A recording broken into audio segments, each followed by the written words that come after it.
बच्चों, गणेश जी को हम सब जानते हैं। वो बुद्धि के देवता हैं और हर शुभ कार्य की शुरुआत में उनकी पूजा की जाती है। लेकिन क्या आप जानते हैं गणेश जी का जन्म कैसे हुआ था? आज की कहानी में हम इसी रोचक कहानी को जानेंगे। तो शुरू करते हैं। कहानी सती और शिव की बात से शुरू होती है। सती दक्ष प्रजापति की बेटी थी और शिव से उनका विवाह हुआ था।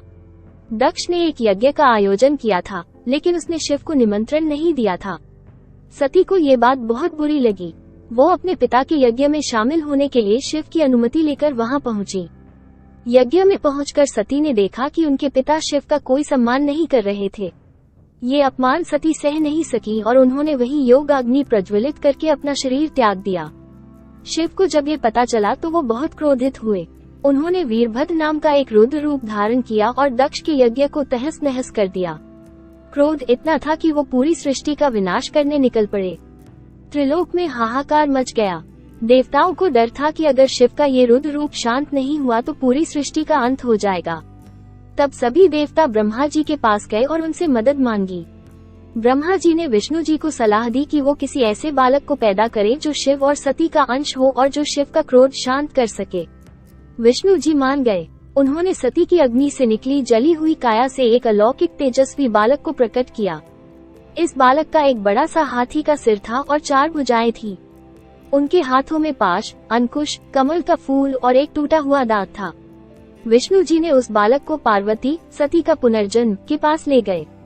पार्वती माता ममता से भर उठी और उन्होंने उस बालक को अपना लिया। जब शिव जी कैलाश आए तो पार्वती जी ने उन्हें वो बालक दिखाया।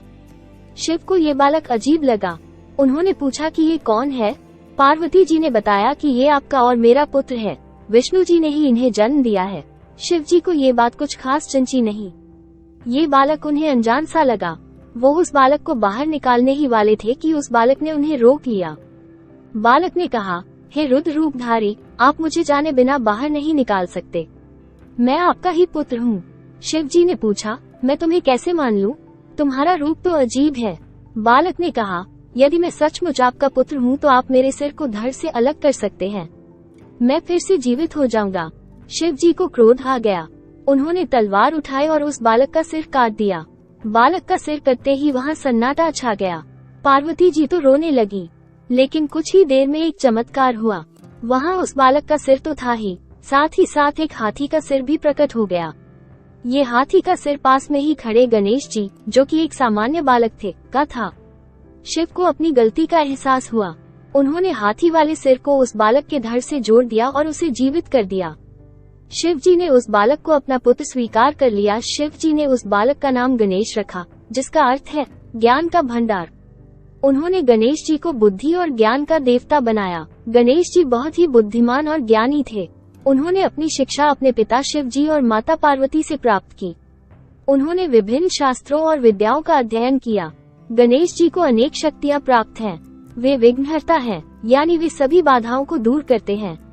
वे बुद्धि और ज्ञान के देवता हैं। वे मंगल और शुभता के प्रतीक हैं।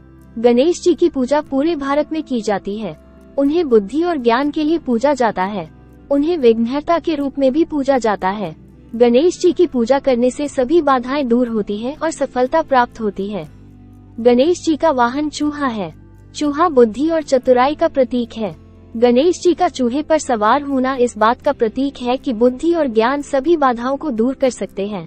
गणेश जी को मोदक, लड्डू और फल बहुत पसंद हैं। गणेश जी की पूजा में इन प्रसादों का चढ़ावा किया जाता है। गणेश जी का मुख्य त्योहार गणेश चतुर्थी है। ये त्योहार हर साल भाद्रपद मास की शुक्ल पक्ष की चतुर्थी को मनाया जाता है। इस त्योहार पर लोग अपने घरों में गणेश जी की मूर्ति स्थापित करते हैं और उनकी पूजा करते हैं। गणेश जी की कहानी हमें सिखाती है कि बुद्धि और ज्ञान सभी बाधाओं को दूर कर सकते हैं।